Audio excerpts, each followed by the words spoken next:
Ladies and gentlemen, boys and girls, what you just witnessed on Saturday was arguably one of the craziest weekends in college football. And it described the overall vibe of what college football is.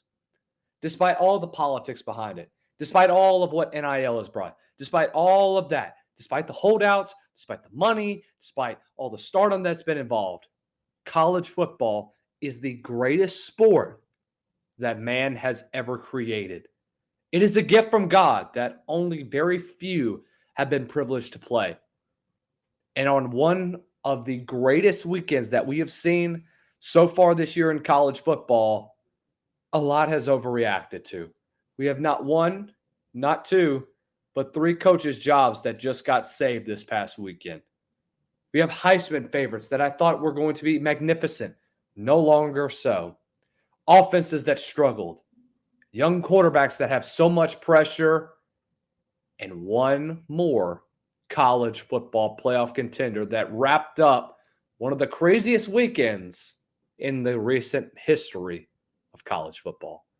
What is going on, ladies and gentlemen? I am Lucas Hill here of SEC Unfiltered. Make sure that you hit that subscribe button, turn on the bell notifications, also leave a like on this video. Give us your comments, your feedback down below.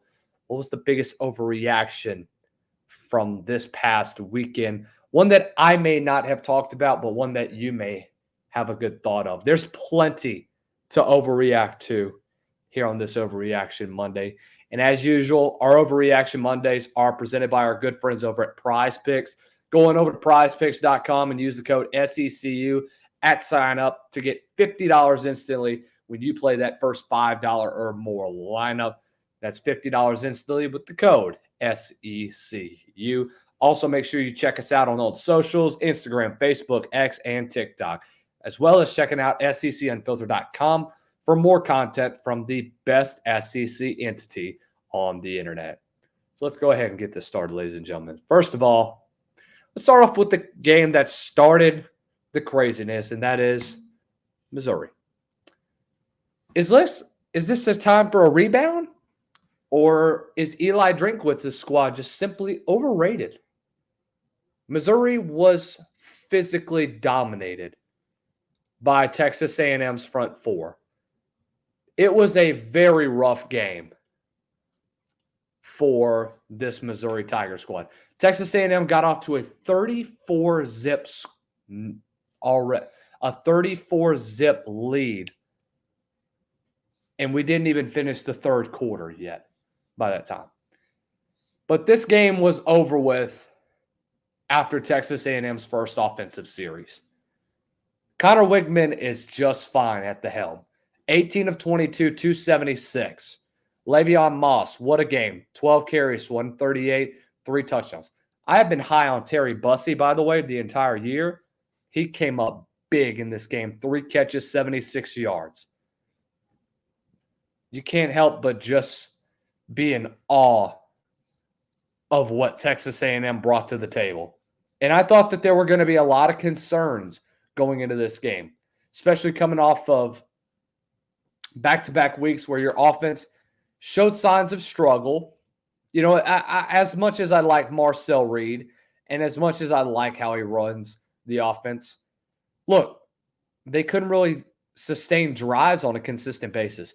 Struggled against Bowling Green. They struggled against Arkansas. But at the end of the day, look, Texas A&M absolutely physically dominated Missouri's front four. Going for 236 to go along with 276 through the air, combined for over 500 yards of total offense. Missouri with just under 250 yards of total offense. Brady Cook was under pressure quite a bit. He had a 25.6 QB rating, as well as going 13 to 31, buck 86 in the score. Luther Burden, 7 catches, 82 yards. Theo Weiss, you didn't really see a lot of Theo Weiss in the game. He had the one big catch down the field that went for a score, and then the other reception that really didn't do much. But look, Texas A&M's front four got after Brady Cook, sacked him 6 times. 6. Nick Scourton continued his dominating performance that he put on last week. Tarion York DJ Hicks, Albert Regis, Rodas Johnson, Damian Sanford with another big sack. That Texas A&M defense is unbelievable. And Mike Elko finally gets his first big win over a top 10 opponent. And really, we could have been looking at this Texas A&M team, and we could be looking at them as a top 10 team. Now, it doesn't get easier for Texas A&M down the stretch. You go to Mississippi State, then you play LSU at home.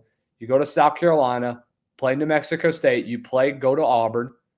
I would not be surprised one bit if they enter that Texas game at the end of the year at Kyle Field, and they could be looking at a potential college football playoff berth if they do happen to win that game.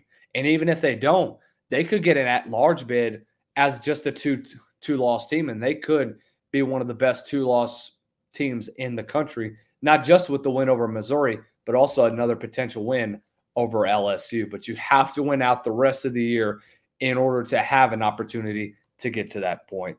For South Carolina, you're still injured, but it's the same offense. The thing about this team that really doesn't surprise me is that South Carolina's offense is still irrelevant. Yes, the return of Lenora Sellers and the return of Rocket Sanders helps after a 2-week absence, after they sat out of the Akron game and after they were hobbling around a good bit. It didn't really matter. Rocket Sanders wasn't doing anything. South Carolina's offensive line was irrelevant most of the game. The only thing that kept them in was their defensive front, and even they had their breaking points during the game. Gave up a lot of big plays down the field, especially in the secondary. And so now you look at the rest of the year. The next couple of games, it doesn't get easy. First of 4 top 20 matchups down the stretch. You go to Alabama next week. Then you play Oklahoma. You get a week off before you go play Texas A&M back in Williams-Brice. But, dude, this was a rough game for South Carolina. One where you saw Juice Wells return to Columbia, South Carolina. One that you thought you could have had and one you could have kept close. But at the end of the day, when you don't have an offense, it's kind of hard to maintain that composure. For Florida, holy cow, I can't believe it. Billy Napier will be staying the rest of the year. I thought if they had lost this weekend, Scott Strickland would have had to fire him. But here he is still. I don't know how, but here he is. And the only reason why is because he's still got the hardest schedule in college football. And his 2 losses are to teams that are in the top 15 right now. That's what is shocking to me.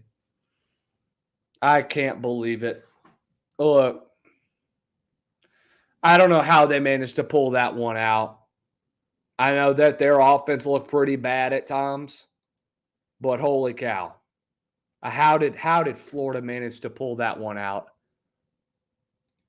It shocks me to know that Billy Napier still has a job in the SEC right now. But look, the season is going to be a long one for them. Doesn't get easier. Yes, you got the win. You're 3-2 right now. You play Tennessee this upcoming weekend at Neyland Stadium, by the way. Then you go play Kentucky the very next week, and you've had your lack of success against them. But I'll tell you what, if you can get to 4-3, I mean, you're putting yourself in a better position because you could potentially get an upset over Ole Miss or over LSU and then beat Florida State at the end of the year to get yourself into a bowl game. But all likelihood, he will stay for the rest of the year just because you're not going to fire him for the rest of the year because of you've gotten through the gauntlet, as they say, at where not many people expected you to be. Many people expected you to either be 1-4 or 2-3. You're 3-2 right now, but are expectations high for Florida? Absolutely not the rest of the year. So, yeah, Billy Napier's going to stay the rest of the year, but he ain't staying next year. I can guarantee you that.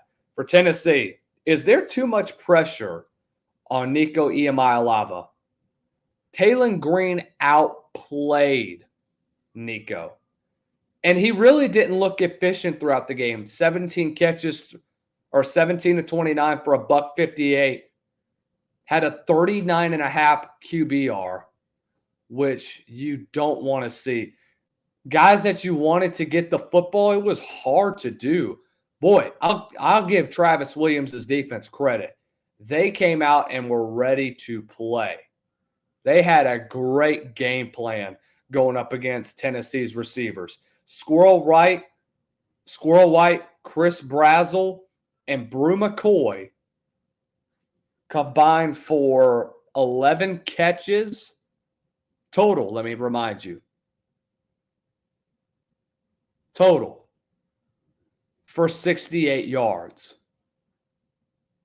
That's about, if you take all that away, Nico only threw for 90 yards. So is there too much pressure on Nico Iamaleava? I don't know. I'll give look, they put a tremendous amount of pressure on him. Landon Jackson, Eric Gregory, Marquise Robinson, Steven Dix, Larry Worth, all those guys had big games.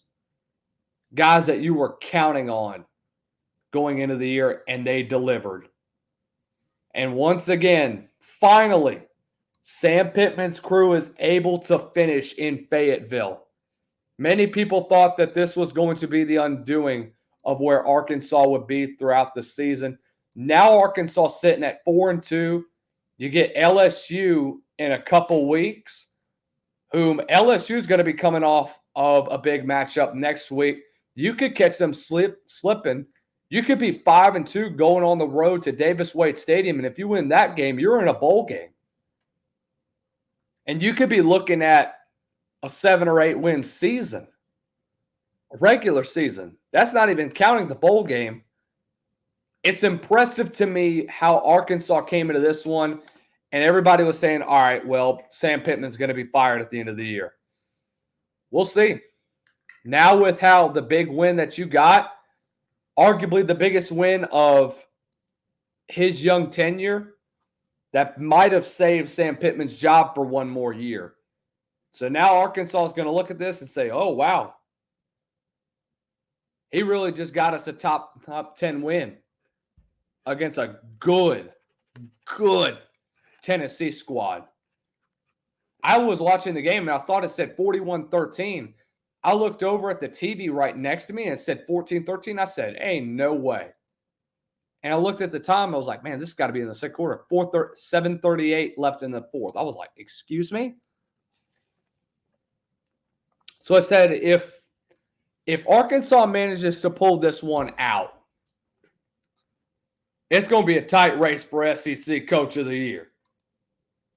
Look, we'll mention the other guy that could be an SEC Coach of the Year. Probably the favorite right now to get that. But I'll tell you what, Arkansas came to play. We'll get to them in a little bit. We'll describe more about their performance. But I think there is a lot of pressure on Nico Iamaleava to perform at a high level just because of the amount of talent that's around him. But I think you got to settle him down, get him to block out the noise and focus on what he does best, which your offensive line struggled. You got to get them to work. You got to be on film, and you got to say, this is unacceptable. This is not how we play Tennessee football, especially on the offensive side of the ball. Josh Heupel was not happy about that one bit during his presser. Going to Auburn. The offense struggles yet again. Is that anything new, though? Here's my overreaction to this. Everybody's going to say, might as well just cancel the rest of the year because this is just a disaster. Well, all likelihood it will be. But 2 weeks, you got another big one, so you can't really focus in on this one. You kept it close for a half. Your defense did really, really well to start the game. You guys shut down Georgia's offense. But at the end of the day, your defense can only do so much before your offense produces too many turnovers for you to recover from. I will say Peyton Thorne played a clean game, didn't have any turnovers, but when you can't produce and when you have to punt the football after your defense gets you some big stops, really takes the confidence away from them. And yet again, Auburn continuing to struggle on the offensive side of the ball. We'll hope they get it together, especially with quarterback play when they play Missouri and against the defense that struggled against Connor Wigman. We'll just have to see. For Alabama, this is one that I'm kind of disappointed in. So, guys, you remember that video I made last week, and I said that Jalen Milroe has won the Heisman Trophy? Yeah, I spoke too soon. And everybody kept telling me, oh, it's too early to determine that. I said, screw you. You're right. Sorry. Jalen Milroe is no longer a Heisman favorite. Sorry. He may still get to New York, but after how Vanderbilt's defense really wore him and the rest of that offense down for an entire half of football, that's unbelievable to me. It's unbelievable to see, and the amount of mistakes that Jalen Milroe made was unbelievable. I'll tell you what, Alabama had many opportunities to not make this a ball game, but their defense absolutely got destroyed by the option game, the RPOs, the different sets that Vanderbilt came out in. You can't accept that if you're an Alabama fan. First time that you've lost to Vanderbilt in 40-plus years, that's unbelievable to me. The fact that your offensive line got decimated by a front four that got to Jalen Milroe on a consistent basis. Your defensive line basically broke down as the game went on. When it came to the possession game, oh my gosh, Vanderbilt just absolutely dominated in that area. And that's ultimately what's going to win the game. It's time of possession and who's going to make the biggest plays at the end of the day. And that was Vanderbilt. For Ole Miss, welcome back, Juice Wells to Williams-Brice. What a reunion it was, too. 3 catches for almost 100 yards. What a way to come back to Williams-Brice and have a big game. You knew that this was going to be a big game. And yes, the offense didn't look pretty at times. Yes, you struggled a bit. But guess what? Juice Wells has his best game as an Ole Miss Rebel. That's one that you really love to have. One that you really like to see, and one you should be proud of at the end of the day. Juice Wells, congratulations, brother, on the win. Welcome back to Williams-Brice. I know people hate you still, but guess what? Do you care? Not really. But guess what? As inconsistent as Ole Miss looked on the offensive side of the ball, their defense did a heck of a job shutting down that South Carolina offense that really had no answer for any real score that Ole Miss made down the field. Congratulations, Juice Wells. Welcome back to Williams-Brice. Hear about Texas A&M. Are they a college football playoff contender? I think so. After what happened last week, I wouldn't doubt it. Because I'll tell you what. Looking at how they are, 5-1, and here's the rest of your schedule, like I already mentioned. You go to Davis Wade in 2 weeks, LSU at South Carolina, New Mexico State, at Auburn, and against Texas. You have to go into that Texas game with at least 2 losses. You can't go into that one with 3. You have to be either 9-2 or 10-1 going into the Texas game in order to be a college football playoff contender. Because even if you're not in the SEC contention, but look, like we mentioned already, The CFP is wide open. We know the SEC and the Big Ten are automatically going to get a team or two into the top 12 because of just the strength of schedule that they play and how dominant their programs are. So Texas A&M could be a sneaky favorite to get into the CFP. They have a really complete team. We talked about Nick Scarrington in the games that he's had the last 2 weeks. 3.5 sacks in 2 games. Impressive showing. He's continuing to break out and show why he was one of the most dominant defensive linemen going into the transfer portal. You have Connor Wigman, who is an excellent field general, makes big plays, and knows how to get the football out in space. Amari Daniels and Le'Veon Moss are the best 1-2 back combo in college football right now. The way that they run the football effectively is so good. And the way that they show their power between the tackles is unbelievable. And Terry Bussey, to me, is the best young freshman that nobody's talking about in the SEC. Mark my words, Terry Bussey is going to be a future first-round draft pick, and he's going to be a big reason why Texas A&M could be looking into the month of January and playing in a college football playoff game.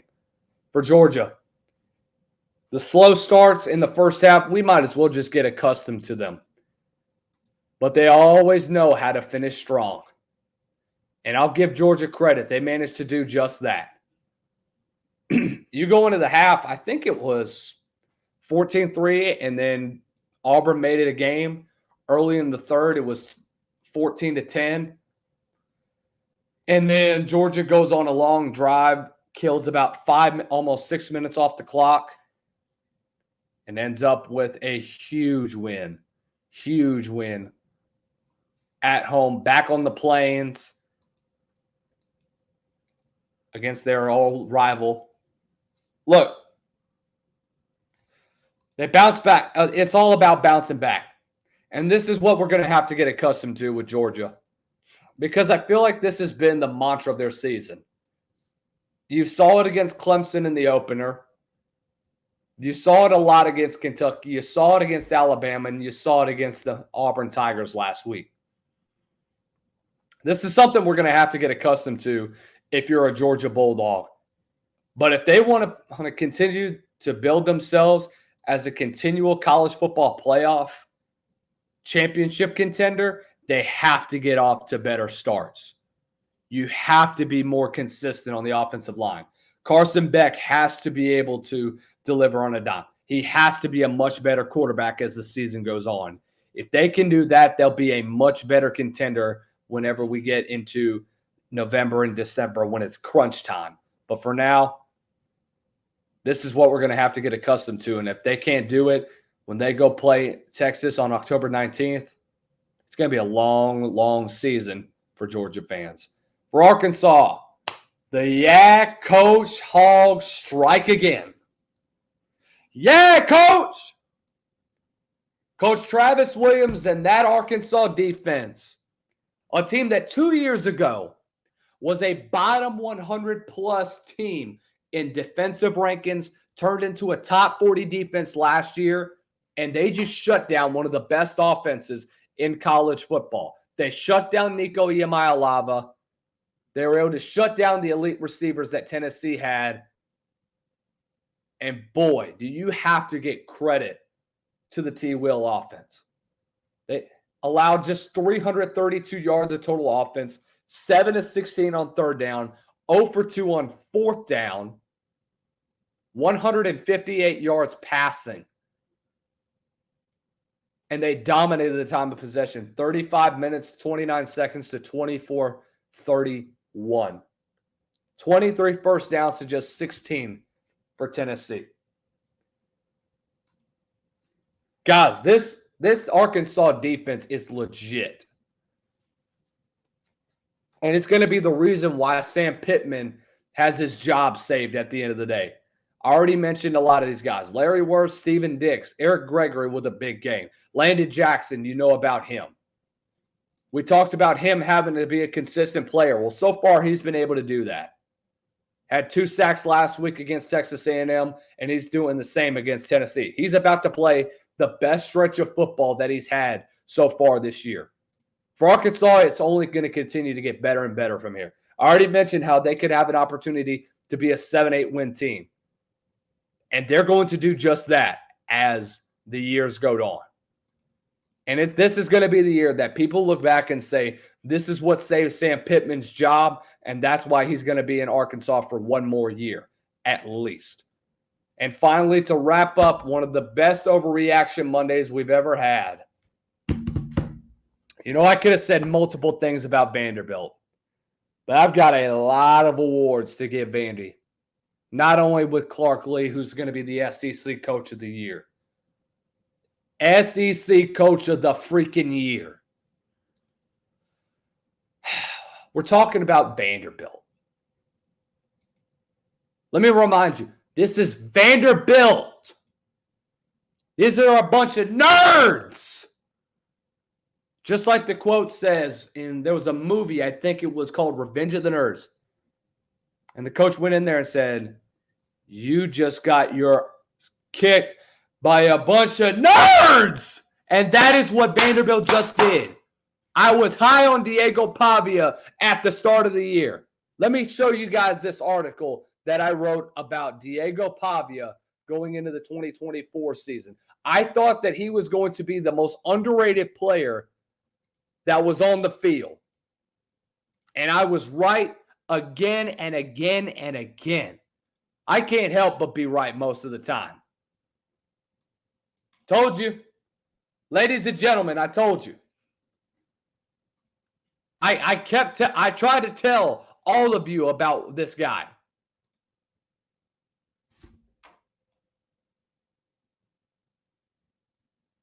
Diego Pavia is going to be SEC Newcomer of the Year.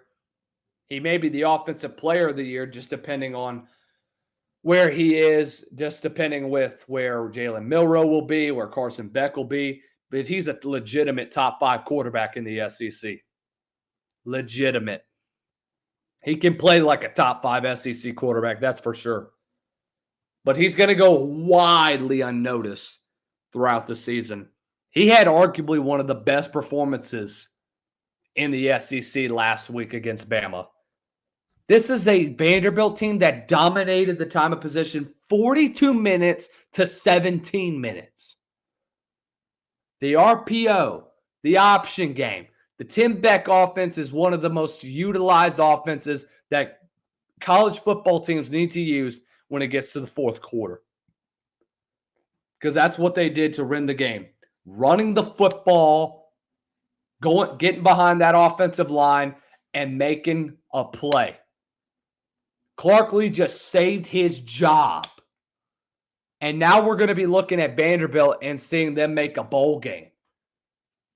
You got Kentucky next week with one of the best defenses in the SEC. We'll see how they do when they travel to Lexington. I do think that they could be 4-3 when they go to Texas. I think they have a legitimate opportunity to beat Auburn and to beat South Carolina. With those 2 wins, that gives them a bowl game. Remember, the magic number was 3 SEC wins. They got 1 already, so now it's down to 2. If they can do that, Vanderbilt's Clark Lee will be the SEC's Coach of the Year and one of the biggest surprises of the 2024 season. Who else did I miss on a crazy, crazy week 6 of the college football season? Let me know what you guys think in the description below and in the comments down below as well. Guys, this is just the start of a great, great season. We're in the month of October. We have a heck of a season planned for you guys. I'm excited to continue on with one of the best college football seasons we've had since 2007. And I can't wait for y'all to stick around with it. Make sure you follow us on the socials at SEC Unfiltered on Instagram, Facebook, X, and TikTok. Hit the bell notifications, hit the subscribe button, hit the like button, and share with your friends and family with us here at SEC Unfiltered. Until next time, my name is Lucas Hill, and I'm saying so long, and let's have a hell of a season.